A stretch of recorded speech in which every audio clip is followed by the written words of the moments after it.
इन्होंने घोटाले इतने करे हुए हैं, स्कूलों के अंदर घोटाला, डीटीसी में घोटाला, दिल्ली जल बोर्ड में डाला, फिर शराब घोटाला। बताओ ऐसा शराब मंत्री बनाने की क्या जरूरत है जिसके एक हाथ में शराब की बोतल है, दूसरे हाथ में किताब है। वही शिक्षा मंत्री, वही शराब मंत्री, ये सारे एक ही थाली के चट्टे बट्टे हैं, तीसी। और दिल्ली की आपको पता है आपदा की जो गवर्नमेंट जो है ना, इसकी जो टॉप लाइन है ना, जो बैट्समैन की टॉप लाइन होती है, 4-5 सारे के सारे हार गए आपदा गवर्नमेंट ने। उसके ऊपर गुस्सा निकाला गया ये, क्योंकि उन्होंने दिल्ली में कोई काम नहीं किया।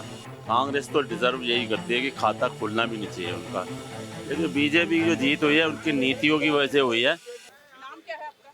सुभाष गुप्ता। सुभाष जी, राजनीति के लायक नहीं है ऐसे कहते हुए नजर आ रहे हैं। आप क्या कहेंगे, क्या टिप्पणी है? किसके लिए कह रहे हैं राजनीति के लायक नहीं है? कांग्रेस पार्टी नहीं, ये बात तो नहीं कहनी चाहिए, क्योंकि विपक्ष में सेकंड नंबर की पार्टी, फर्स्ट नंबर की पार्टी है विपक्ष में पूरे इंडिया के अंदर। ऐसा उसके लिए नहीं कहना चाहिए। लेकिन आज बीजेपी ने जो अपने सारे स्टेटों में काम करके दिखाया है, और ये कि नेशनल लेवल की जो पार्टी बनी है, जो इसमें जो काम कर रही है, इसका कोई तोड़ नहीं है। काम करेगी बीजेपी? बिल्कुल करेगी, और हाई स्पीड से काम होगा, सारे काम होंगे और तरीके से होंगे। पहले का तरीके से काम नहीं हो रहे थे आम आदमी पार्टी?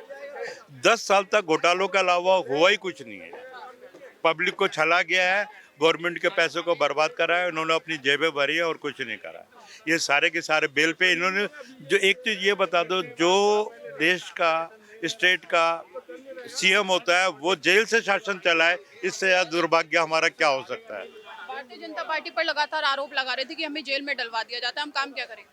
इनको झूठ बोलने के अलावा कुछ नहीं आता है। इनके कर्म से जिसकी वजह से जेल गए हुए थे, इनको नैतिकता के आधार पे तभी इनको रिजाइन दे देना चाहिए था।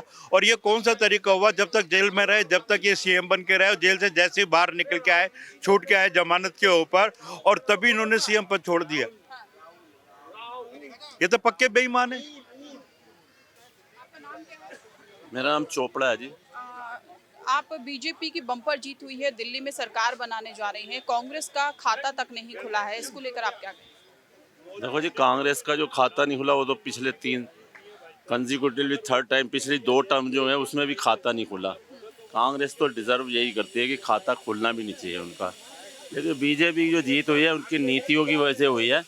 क्योंकि दिल्ली की जनता जो है ना, इतना गुस्सा निकाला है उनके ऊपर, जो पिछली गवर्नमेंट थी ना हमारी आपदा गवर्नमेंट थी, उसके ऊपर गुस्सा निकाला गया है ये। क्योंकि उन्होंने दिल्ली में कोई काम नहीं किया, सिर्फ झूठ और फरेब के अलावा कुछ नहीं किया। वो बस सुबह उठते हैं, प्रेस कॉन्फ्रेंस करते हैं, जनता को गुमराह करते हैं, एक नया झूठ बोलते हैं, बस। ये सारे एक ही थाली के चट्टे बट्टे हैं, तीसी। और दिल्ली की आपको पता है आपदा की जो गवर्नमेंट जो है ना, इसकी जो टॉप लाइन है ना, जो बैट्समैन की टॉप लाइन होती है, 4-5 सारे के सारे हार गए। अरविंद केजरीवाल ले लो, सौरभ भारद्वाज ले लो, सोमनाथ भारती ले लो, मनीष सिसोदिया ले लो। इन्होंने घोटाले इतने करे हुए हैं, स्कूलों के अंदर घोटाला, डीटीसी में घोटाला, दिल्ली जल बोर्ड में डाला, फिर शराब घोटाला। बताओ ऐसा शराब मंत्री बनाने की क्या जरूरत है जिसके एक हाथ में शराब की बोतल है, दूसरे हाथ में किताब है। वही शिक्षा मंत्री, वही शराब मंत्री। तो ये दिल्ली ने जनता ने बहुत गुस्सा निकाला है, उनको बैकडोर दिखा दिया। ये झूठ बोलते आए, इन्होंने कुछ नहीं काम किया। और सबसे बड़ी गलती पता है इन्होंने क्या किया? हरियाणा के लोगों के ऊपर एक एलिगेशन लगाया कि ये ना वहाँ से पानी में जहर मिला के भेज रहे हैं। हाँ, ये यमुना में जहर का यमुना मुद्दा में भी उठाया, जहर मिलाया गया, जब- लेकिन हरियाणा के सीएम आते हैं और वहाँ का वहाँ पानी यमुना पानी का पीते हैं। पीते हैं। पाल घाट में, वजीराबाद के उधर है ना पाल घाट है, पाल घाट, वहाँ वो पानी पीते हैं। और इधर वो पानी, इधर इतना केजरीवाल लगा सकता है वो पानी घूट पी के दिखा दे वो। ये तो अरविंद भी केजरीवाल एक का जो शीश महल और जो यमुना शीश वाला महल भी है। हाँ, देखो जिस काम टाइम नहीं चल पा जिस टाइम दुनिया त्राही त्राही कर रही थी कोरोना की वजह से, उस टाइम इसका शीश महल बन रहा था। इसमें 52 करोड़ रुपए लगा दिए इसने। तो ये लोग जो है ना, और पैसा किसका? इसका अपने बाप का तो है नहीं, जनता का तो पैसा है, जनता का पैसा उसमें लगा रहे हैं ये।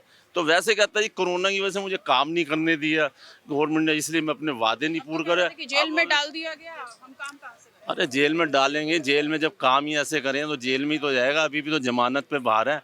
वो तो कह रहा है मैं कट्टर ईमानदार हूँ जी, अभी मैं ना जनता की अदालत में जाऊँगा और दोबारा चीफ मिनिस्टर बना के दिखाऊंगा। अब मैं कट्टर ईमानदार हूँ, लोग मुझे वोट देंगे। अब बताओ ना कहाँ?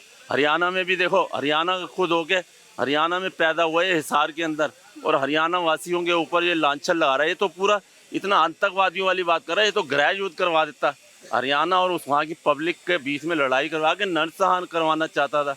ये खुद आतंकवादी है।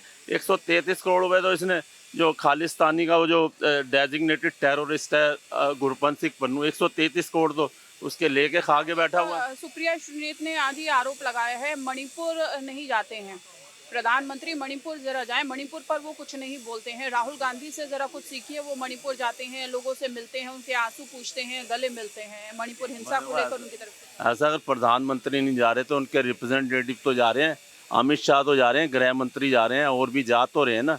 प्रधानमंत्री जो देखो होगा ना, राहुल गांधी को क्या पता, वो कभी प्रधानमंत्री बना ही नहीं है। प्रधानमंत्री बनेगा तो उसे पता है प्रधानमंत्री के ऊपर कितने काम होते हैं।